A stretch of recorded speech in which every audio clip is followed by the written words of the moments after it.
If you have a toddler, you might be familiar with this scenario.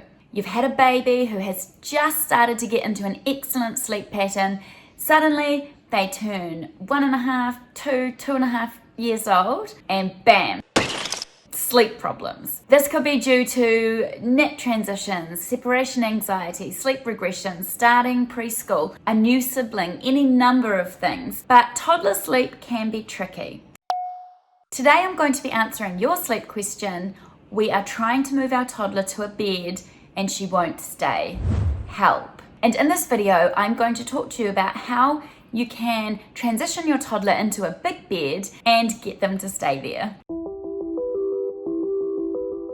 Tell me in the comments below, how are you going with your toddler's sleep? How old is your toddler? Are they in a big bed yet? How did that transition go? We would love to hear from you. But first, let me introduce myself. My name is Nicky, and I'm one of the founders of a company called Little Ones. At Little Ones, we specialize in infant and toddler sleep. We've written a set of comprehensive sleep programs that guide you through everything related to sleep in the first years of your little one's life. One of the key reasons that we started this company is because, like you, we're parents. I have 3 beautiful children, and when I first became a parent, I experienced massive sleep deprivation. My eldest daughter just did not sleep at all. She wouldn't nap, she wouldn't fall asleep, she would just lie there awake, either staring at me or screaming all the time. I know how hard that can be. Part of my incentive to start this company was to be able to help other parents who are in that same situation that I was in the first time around. We have now helped over 200,000 families worldwide with our sleep programs,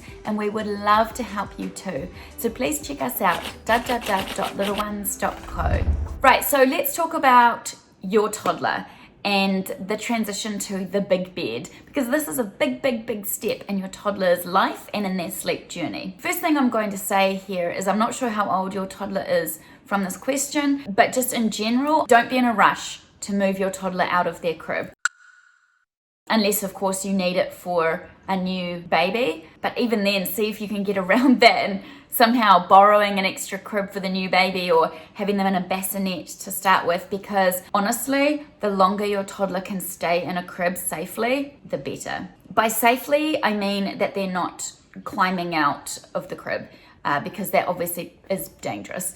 And as long as your child is not doing that, I would literally keep them in there until they physically outgrow it. The reason being that until they reach a certain mental maturation, it's not easy to reason with them, that you cannot sort of have a discussion with them and say, this is why you need to stay in your bed. They're just a lot less logical and they're very impulse driven. So if your child is 1.5, even 2, and you're putting them in a big bed, they simply don't have kind of the logic part of their brain working yet. They're still very impulse driven. They can get out of the bed, so why wouldn't they? So the longer you can keep them in a crib, the better all round. So then let's talk about how you might manage this transition in a slightly older toddler to the bed. First of all, I would suggest getting the bed and having it in the room at the same time as the crib, if that's possible for you and your family. This is because then the bed in itself isn't something terrifying, and new things for babies and toddlers and children can be quite scary. They have no frame of reference.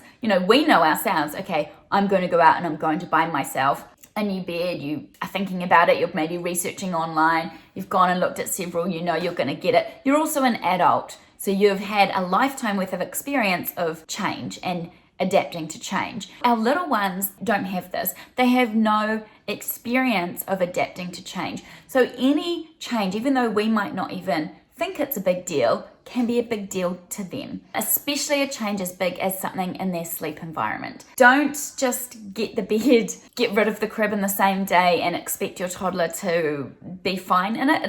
It is a big deal to them, even though it might not be to you.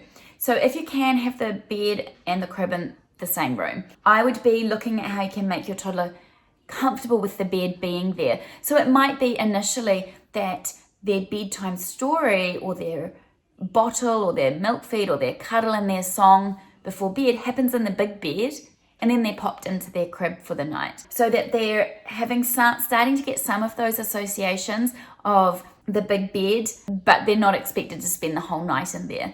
Take it easy and be patient. The next thing I would look at doing would be your toddler's daytime nap in the big bed if they're still having a nap.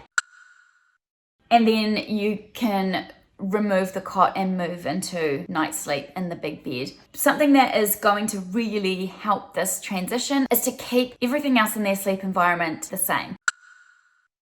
So if you're using white noise, keep using white noise. Keep using your blackout blinds. If they have a little blankie or a cuddly, keep using that. And I would go so far as, if your toddler is sleeping in a toddler sleeping bag or sleep sack, keep them in that when they move to the big bed. Trouble a lot of parents get into is thinking, I'm going to move them into the big bed and they can have all these cute blankets, but realistically at that sort of age, blankets are a nuisance. They're going to get tangled in them. They're not going to be able to pull them up themselves in the night. They're possibly going to be waking cold.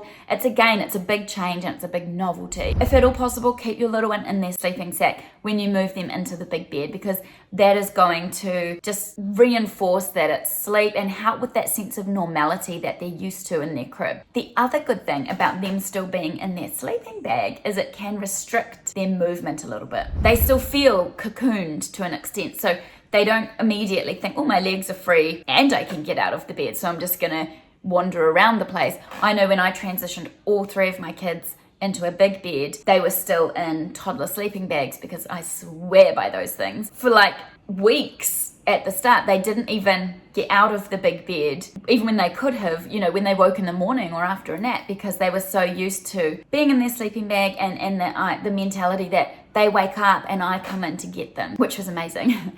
I will say though that if there's a bit of danger in your house, so we have a staircase that once your child is in a big bed, if there's a risk of them being able to get out and say go down the staircase, obviously they shouldn't be in a traditional sleeping bag or sleep sack, because that can be really dangerous. What I do definitely recommend is Ergo Pouch. Do these really amazing sleep sacks for toddlers that you can zip up the legs to be two separate legs, so they look like a little starfish, so they can actually still walk quite competently in the sleep sack. So I will link those below, because they were a savior. Check those out if your little one is potentially going to be getting out of bed and there might be some hazards like stairs. So that sort of sets up when and how your little one should be moving into a big bed. So now let's look at the question of, you've moved them into a big bed, so you've presumably done all of that in that order or not. It's irrelevant now. They're in the big bed and they're not staying.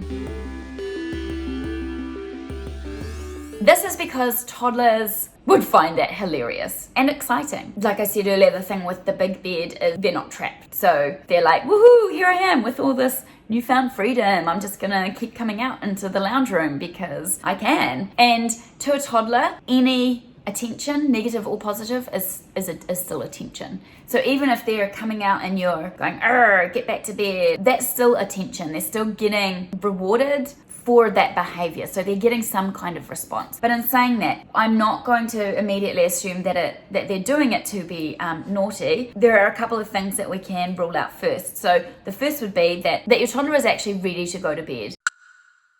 If your toddler is severely undertired, so say they're like 2 years old and they've had like a 3-hour nap during the day, and you're trying to still put them to bed at 7 p.m, they're actually just not tired enough.